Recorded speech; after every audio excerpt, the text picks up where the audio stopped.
Pastinya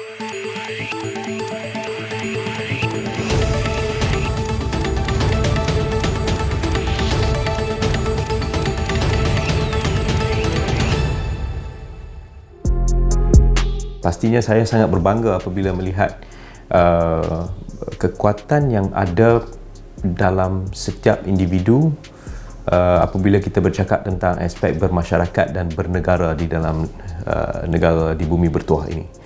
Itu antara benda yang saya rasa sebagai baik kita ni pengamal media ataupun rakyat, because kita melihat benda tu dengan dekat, macam bagaimana rakyat ini sentiasa berevolusi dari aspek pemikirannya, dari aspek tingkah lakunya.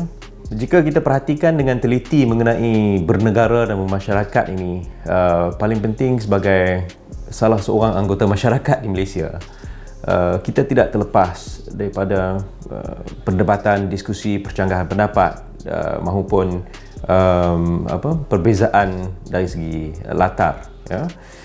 Atau perbezaan itu kadang-kadang di-amplify atau digemakan lagi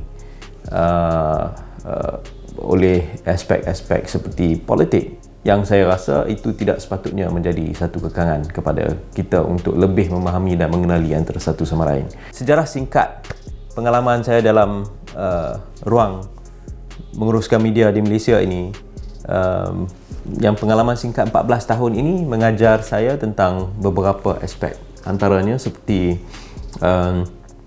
perlunya kepelbagaian pendapat itu dan kepelbagaian input didiskusikan untuk kita sama-sama maju ke hadapan.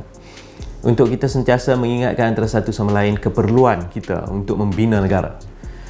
Keperluan kita sebagai anggota masyarakat di Malaysia untuk menerima maklumat, meraihkan perbezaan, seterusnya membina negara. Itu pada pendapat saya yang asas kita melihat perubahan itu. Sepanjang 14 tahun ini terdapat perubahan dari segi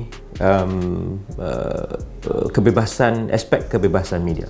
Jangan kita lihat kepada indeks, tetapi kita lihat kepada kebebasan media ini harus dilihat bagaimana masyarakat consume, mendapatkan maklumat, mendapatkan ilmu dan juga meraihkan kebebasan bermaklumat itu di dalam negara.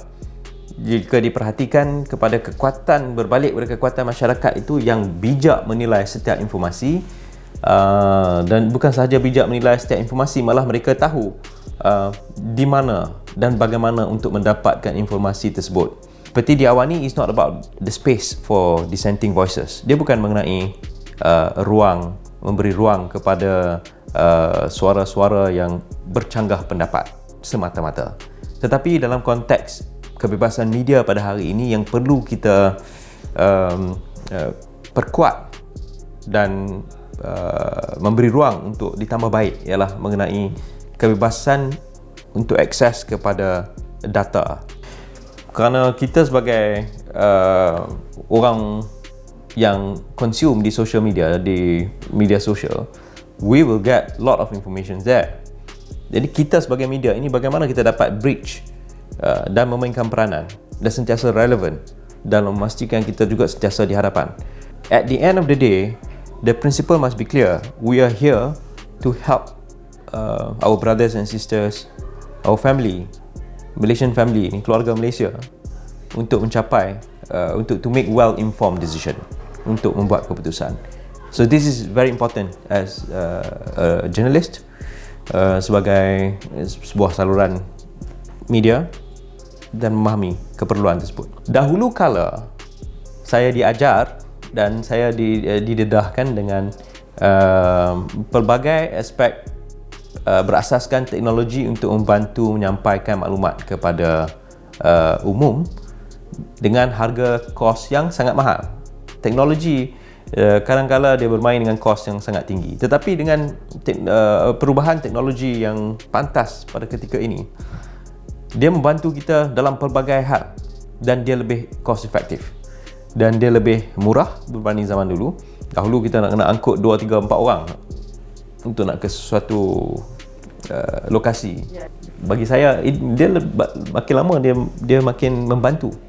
Dan kita tidak perlu nak compete dengan siapa. Mereka social media platform.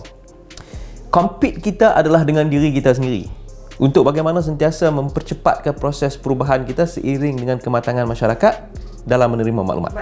Sebagai contoh, kalau kita nak lihat kepada apa yang berlaku paling dekat ni, kita boleh relate tu seperti kesan impak COVID-19 ke atas kehidupan masyarakat ni. Seorang wanita berasal dari Melaka, berusia 40-an, hari ini dia kena buang kerja. So kita sebagai wartawan yang menyaksikan bagaimana akibat dia kehilangan pekerjaan ini memberi kesan kepada wanita tersebut.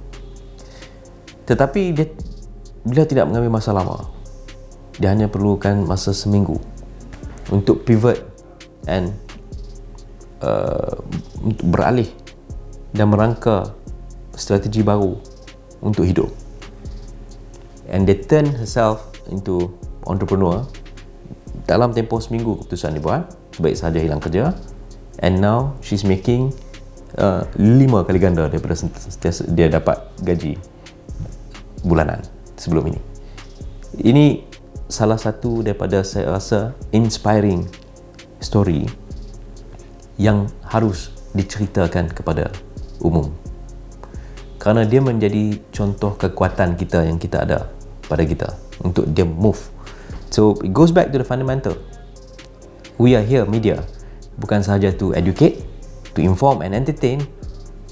Kita juga ada peranan to inspire others by pushing out a lot of good inspiring stories yang ada dalam kekuatan masyarakat kita. I think that's what we really need to do, rather than to look into the negativity dan membina negara ni atas asas negativity adalah amat sukar untuk kita ke hadapan. Sebab what we need to do now is kita nak kebersamaan yang kuat selaras dengan prinsip kita sebagai sebuah masyarakat yang bebas bergerak ke hadapan ni.